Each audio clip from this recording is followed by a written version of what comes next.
Hi Scorpio, welcome to your July 2020 love reading. This love reading is for the zodiac sign of Scorpio, sun, moon, and rising signs.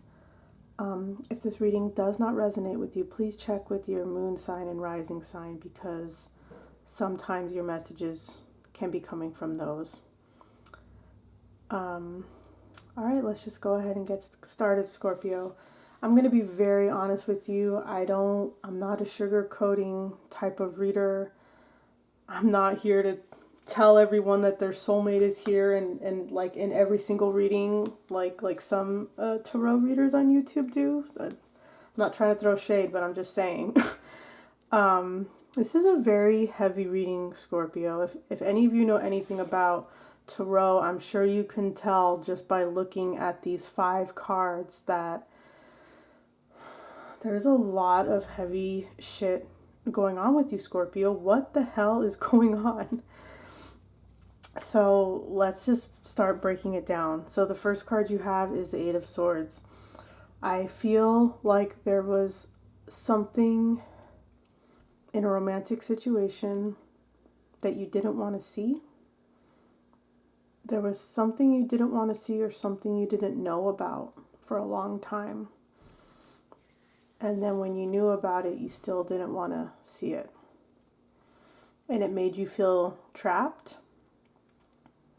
It made you feel like you were in bondage and that you really couldn't move, like you were immobilized by it. So what I'm seeing right now for you, Scorpio, is that you've kind of taken off the blindfold and undid the bondage, and you are seeing a situation or a person for how it really is, and it's causing you a lot of distress and mental anguish. Like you finally accepted and realized something for what it is, and it has you very upset. You know, and I'm moving into the Nine of Swords now with this reading. The Nine of Swords, the second card on the top.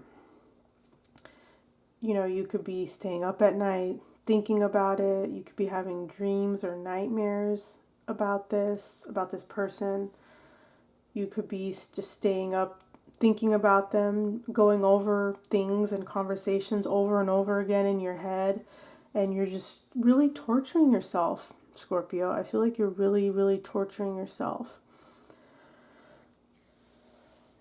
And it's just a really difficult situation that you're dealing with. You have this realization, you see a situation, a person, or a relationship for what it is, something that you didn't want to see or didn't see before, and now it's just totally just thrown you out of your element, and you're pretty distressed and disturbed, Scorpio. I see that here.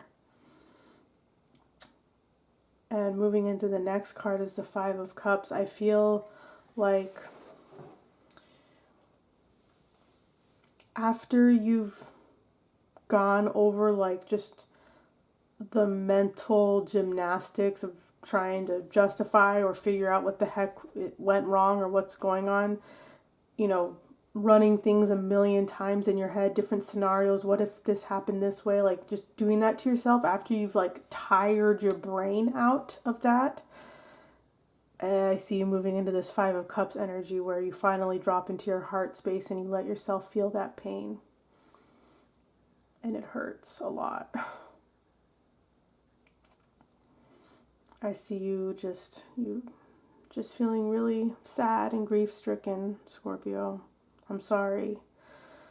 Whew. Yes, I feel it really much right now a lot in my heart. You just feel disappointed. You feel disappointed and sad, like someone really disappointed you, a situation or relationship, a person, just really disappointed.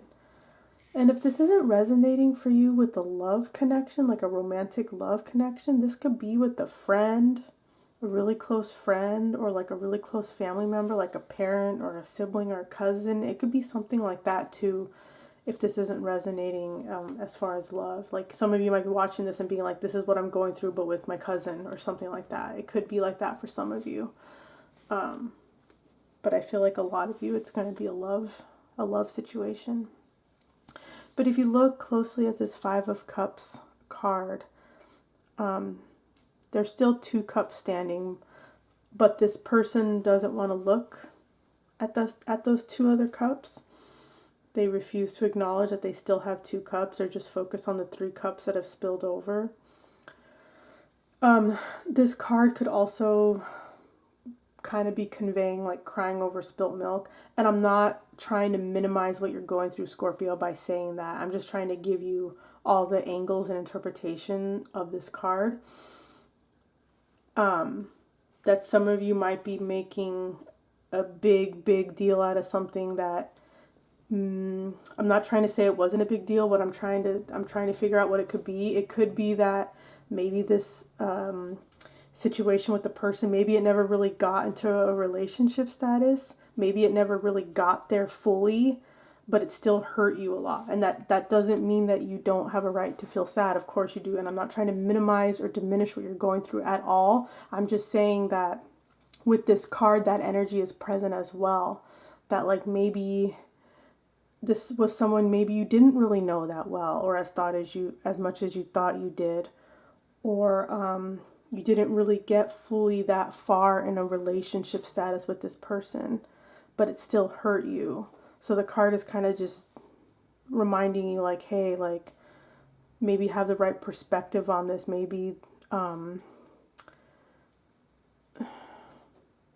don't let this person affect you so much. Don't let this person throw you into this big black hole. Like don't let this person do this to you is kind of what the message is. And you still have these 2 cups standing, even though you don't want to acknowledge that right now. Those 2 cups are there for you when you're ready, Scorpio.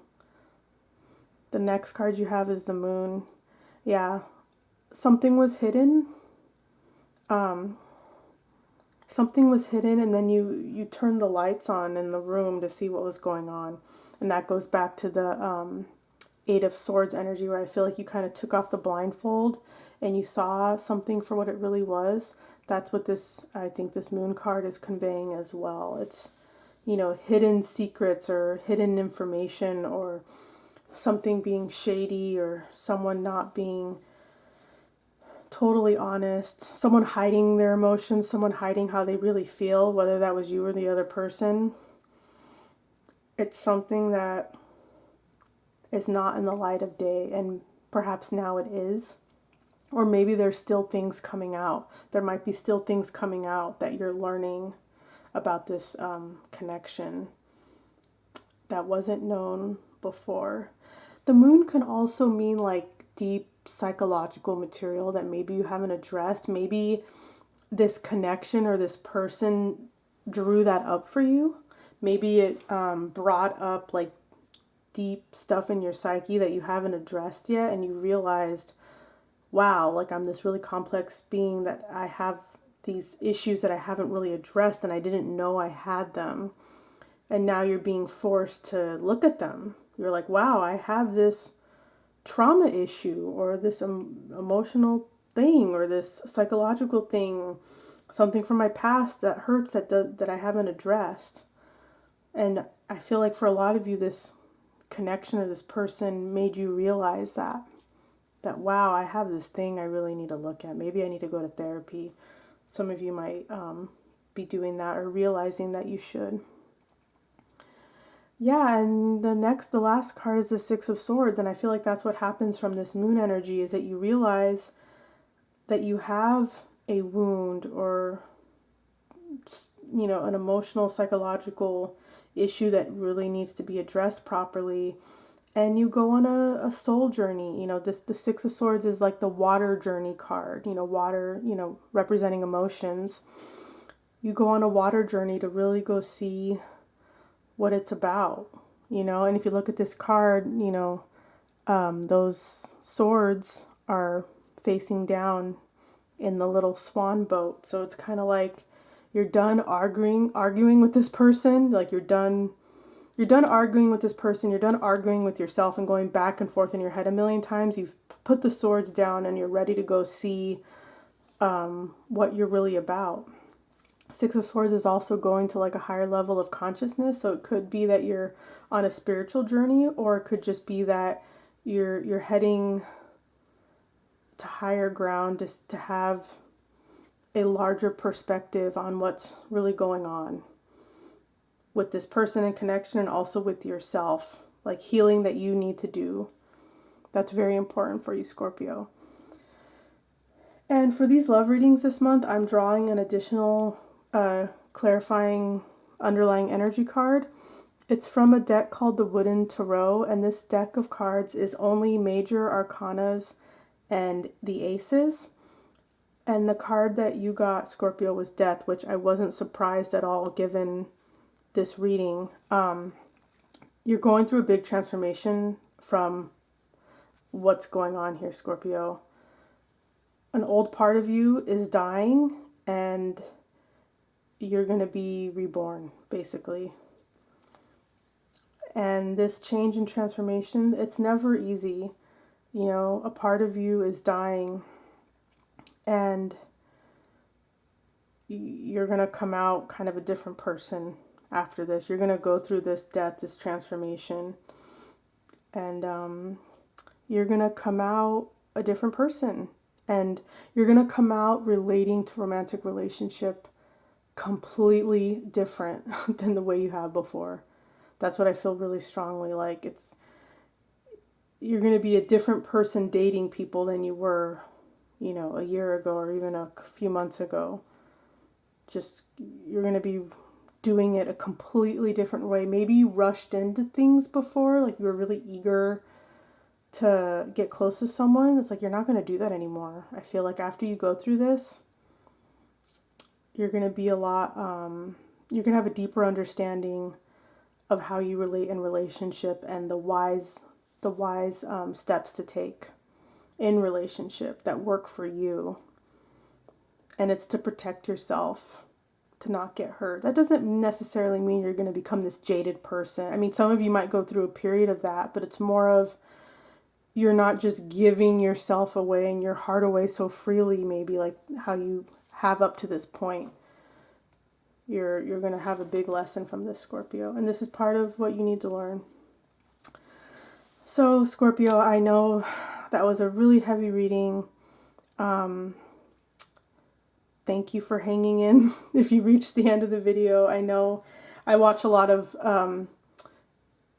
tarot readings and intuitive readings on YouTube for myself, and every time there's a difficult one, you know, it's always a little painful for me to hear, but at the end I'm thankful that the person reading was honest, if the message ended up resonating for me. So Scorpio, if this reading resonated with you, please let me know in the comments below. That's very helpful for me. And if you enjoyed this video, please like, share, and subscribe. Thanks, Scorpio. I'll see you next month.